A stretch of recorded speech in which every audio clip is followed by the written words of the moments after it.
When we heard this news, it was great for the black community. Now Larry Hoover has to work on the 150 to 200 years he still have hanging over his head.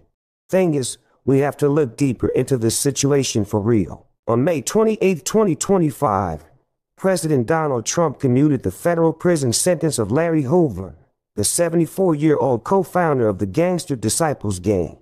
Hoover had been serving 6 life sentences for federal convictions, including drug conspiracy, extortion, money laundering, and operating a criminal enterprise from prison.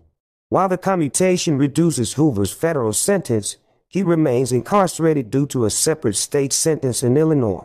In 1973, Hoover was convicted of ordering the murder of a 19-year-old drug dealer and received a 150 to 200-year sentence. Although he is eligible for parole on this state conviction, his parole request was denied in 2024. Trump's commutation of Hoover's federal sentence reduces his time in federal custody but does not result in immediate release due to the outstanding state sentence.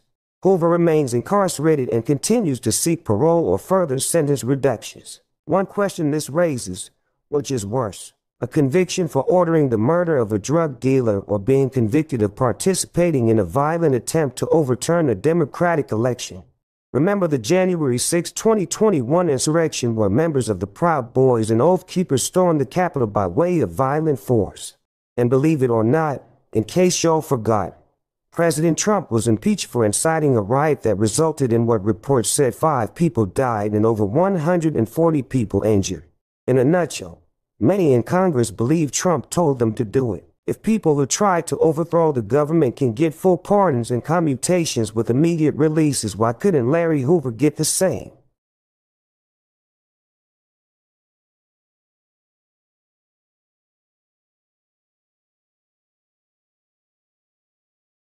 We begin with breaking news. He was once one of the most notorious gangsters in Chicago. Tonight, President Trump is commuting the federal sentence of Gangster Disciples co-founder Larry Hoover. Suzanne Lemonniot is in our newsroom. Suzanne, this move doesn't mean he'll be getting out of prison. Erica, Joe, legal experts see this as a potential hollow victory. Now, while Hoover may be released from federal prison, he still has a 200-year state sentence for which a parole board has already denied early release.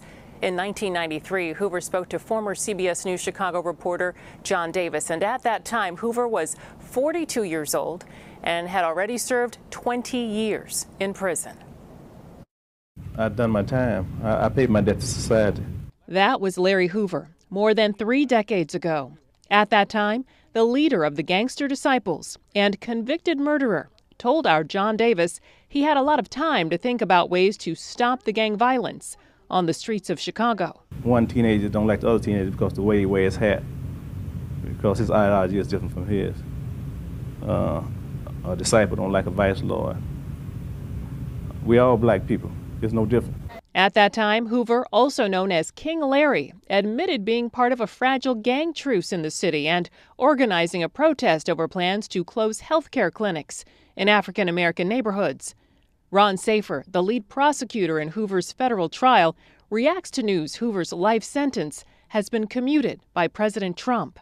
I was disappointed. I do not think that this is an appropriate end to the Larry Hoover story, at least the federal part of it.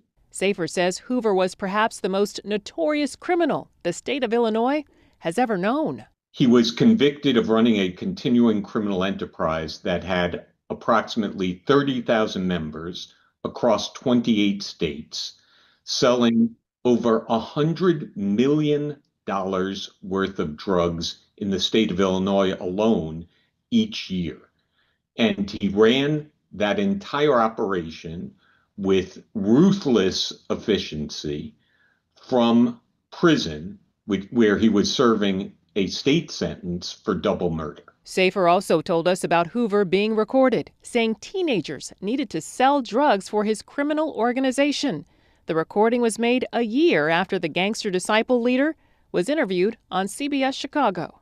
There was another tape where Larry Hoover said, "You have to share your drugs with these children." And I'm talking about 12 years old, 13 years old, 14 years old, so that they can sell it and they can have something. And he said Make them know that with you, they are somebody, and without you, they are nobody.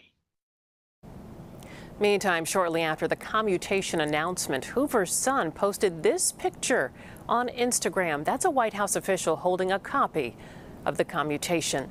Hoover's attorneys say they're thrilled he's going to be released from federal custody, but again, he still has a 200-year sentence to serve for his crimes in Illinois.